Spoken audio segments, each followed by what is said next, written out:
In August of 2016, the Cumbres and Toltec Railroad held an event that they called the Narrow Gauge Reunion. Check this out.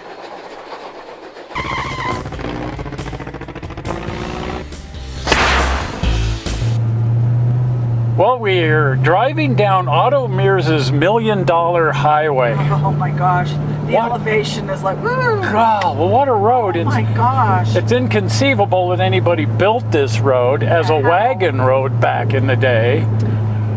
But that's Otto Mears. He was known for building roads and railroads in places where nobody in their right mind would have built either a road or a railroad. And the $1 Million Highway certainly takes the cake. Yeah, no kidding. But what brings us to Colorado, I mean, since it's fall, it's beautiful, and every fall people come to Colorado to ride trains. It's just a great tradition, so much so that they hold events and they have photo specials on the narrow gauge railroads and so on. This year is no exception. We're going to the narrow gauge reunion on the Cumbres and Toltec Railroad. Wow. And this should just be cool as heck because Been waiting for this. God, I'll tell you, well, they've got the K-27 that the Cumbres and Toltec restored, number 463, one of only 2 K-27s out running around. Took them 20 years or something to restore the thing. Wow. The 315, it's a C-18 locomotive that was restored in Durango a few years ago. And that's been running around mostly on the Cumbres and Toltec, even though it lives in Durango. And they just moved it over here for this event, and it's going to be here for a couple years now. So that should be really, really cool. They're bringing in 2 galloping geese. I love galloping geese. We saw the one of them is the one from Dolores, number 5. Right. And we were poking around with that thing last year and going, well, this is really nifty. Really cool. This time we get to ride it over the Cumbres and Toltec. And so we're really excited about that. And goose number 7, one of the 7 geese that are out running around, and one of the 7 geese that were originally built, long story and a complicated history and so on and so forth. But 7 and 5 are here, as are these 2 steam engines. Plus, of course, in the middle of this whole piece of business, the Cumbres and Toltec will be running their regular operations. So it should just be absolutely amazing. So check this out. So what you see here is Denver and Rio Grande Western number 463. It's a K-27 class locomotive that was just recently restored here in Chama, New Mexico. Took them about 20 years to pull that off, and now it's one of only 2 surviving K-27s.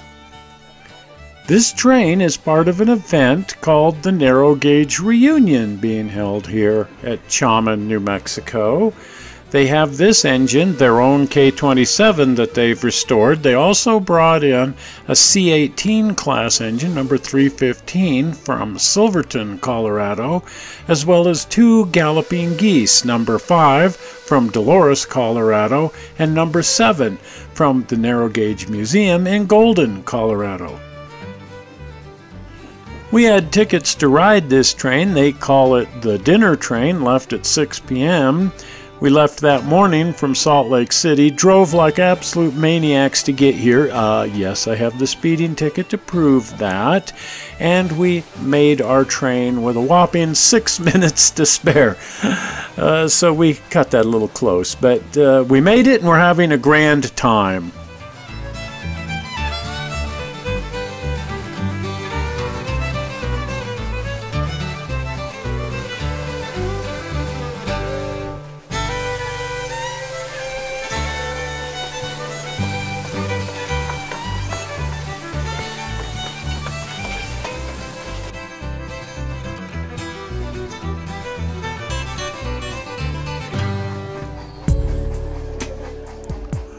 Well, as the shadows fell on Cumbres Pass, it was really interesting to see how the light from the firebox would light up the smoke coming out of the stack.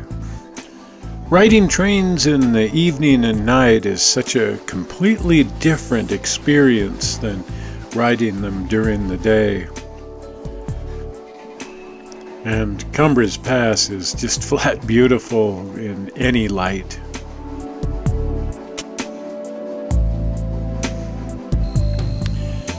At Cumbres, the train was stashed in the tail track of the Y, and we all enjoyed dinner in the dining hall.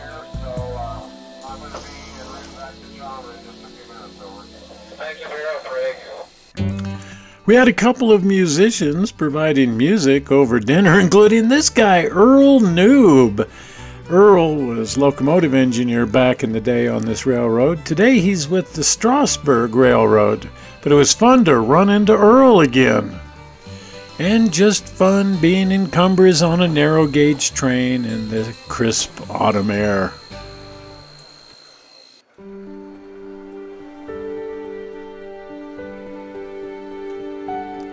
The next morning, the C-18, as well as both geese, number 5 from Dolores, Colorado, and number 7 from the Railroad Museum in Golden, Colorado, were up at Cumbres Pass.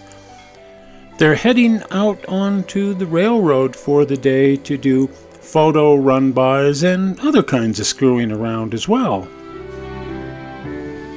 The C-18 is hauling a freight train today. The Cumbres and Toltec is fortunate to have a lot of freight equipment, this because of a group called the Friends of the Cumbres and Toltec. While the railroad has no interest in restoring or preserving freight equipment as it's a passenger service, the Friends take the old freight equipment and some of the non-revenue equipment like pile driver, crane, rotary snowplow, that sort of thing, and put full-on restorations on them just to preserve the history, and because it's fun to screw around with the old freight cars. And it makes possible runs like today, where a restored locomotive can pull a restored freight train, something that you don't often get a chance to see.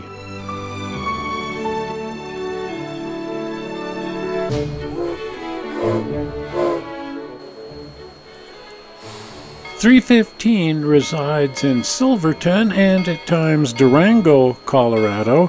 It is not owned by the Durango and Silverton Railroad. It is owned by the Durango Railroad Historical Society. The .315 is one of their projects. They have several going on. And like the Friends of the Cumbres and Toltec, they work with the railroad to restore equipment that the railroad does not have any interest in owning, restoring, or operating. The .315 is simply too small to pull passenger trains over the line up at Durango and Silverton, because they don't have that many opportunities to run the engine on the Durango and Silverton. They've brought it over to Cumbres and Toltec, and it's going to be living over here for the next 2 years.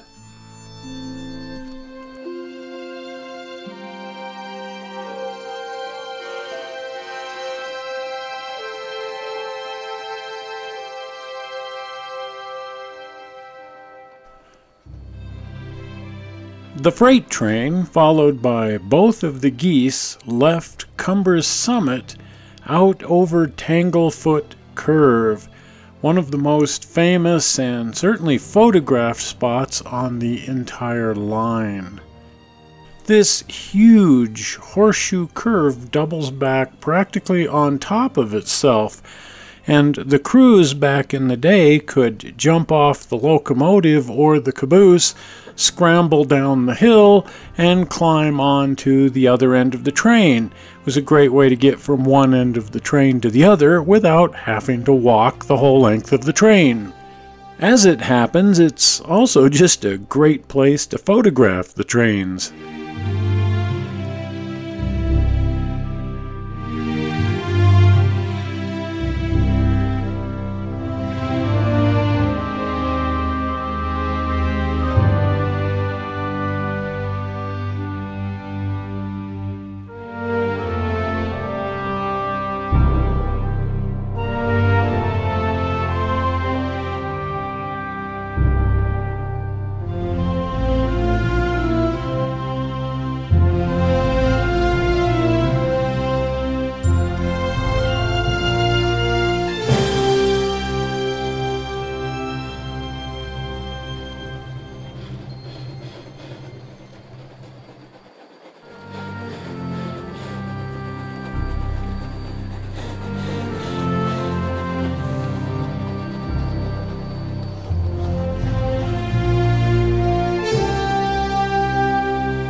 At various times throughout the day, everyone would climb off of the train and both of the geese and set up a photo line, and photo run-bys would be conducted with both the freight train as well as both of the geese.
And while all of this fun and frivolity was going on, the Cumbres and Toltec was still operating their daily passenger trains.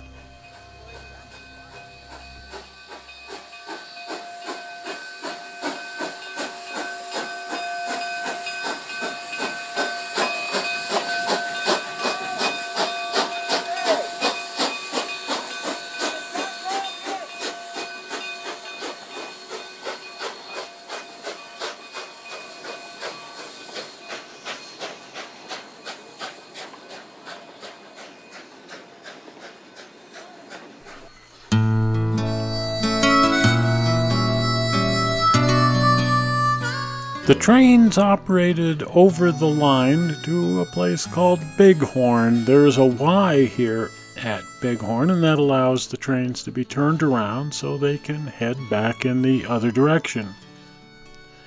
Bighorn is also somewhat affectionately known as Rattlesnake Point. This because of a couple of, well, unfortunate events involving the aforementioned reptile. Karen and I were riding on Goose 5. We just sort of picked it out because, well, the engine sounded really, really cool, but over the course of the day, we frankly fell in love with the goofy little contraption. The galloping geese ran on the Rio Grande Southern. They had 7 of these things, and today 7 of them survive, although one of them is a recreation, the other 6 are restorations. Next week we're going to get into these geese with a bit more detail. This week we're focusing mostly on the steam trains. Earlier we saw the daily passenger train that runs from Antonito to Chama. This is the daily passenger train that runs from Chama up to Antonito. Both of these trains are being hauled by a K-36 class locomotive. These are the real workhorses on the narrow gauge lines.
In 2 weeks, we're going to be focusing on this rather large gray piece of equipment to our left here.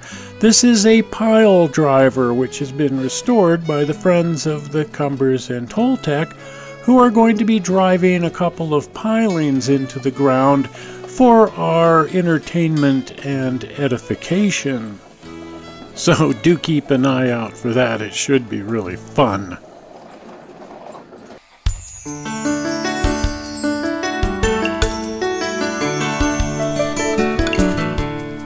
So the next morning, we had to haul all of this equipment up to Cumbres Pass to, drive a couple pilings into the ground. And this meant being passed by the daily passenger train.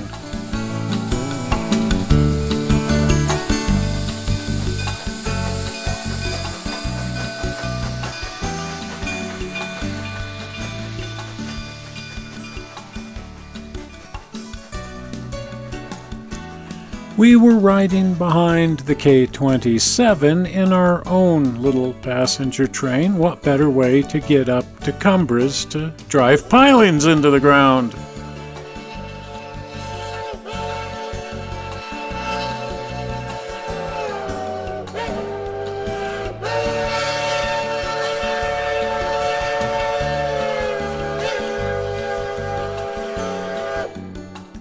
Now, as we were up at Cumbres all day playing with the pile driver, it meant that we were passed by the daily passenger train on its way down to Chama from Antonito. And the really good news is that meant we now had the entire track to ourselves for the purposes of screwing around. In this case, one of the most amazing things you will ever see on a narrow gauge railroad: the K-27 and the C-18 double-heading freight around Tanglefoot Curve.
when it comes to screwing around, I think that's just about as good as it gets. And next week we'll be back with the galloping geese, so, well, keep an eye out for that.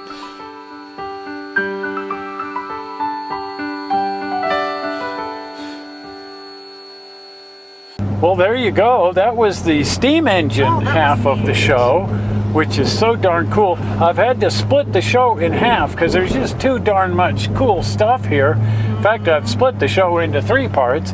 Right. And next week we're going to be looking at the galloping geese because those are so cool. Just fun. Well, we rode everywhere on those. We didn't really spend any time riding the steam engines, but we did ride, well, a little bit of time on the steam engines, but mostly we rode around on Goose 5, and we've fallen hopelessly in love with Goose 5, and I think we're going to join their historical group. Yeah. It's sort of like subscribing to Toyman. It's just something you should do if you're really passionate and excited and looking for massive screwing around. You want to join, or in this case, subscribe to the channel. And you can subscribe to Toyman Television by simply clicking on the blue button, which is appearing zoink right now, and that will take you to the channel and make you a subscriber. Well, we're not sure how you found this fun and exciting first half of the show on the internet, and we will see you here again in 1 week with the goose part of the show. We'll see you then. Bye-bye. Bye.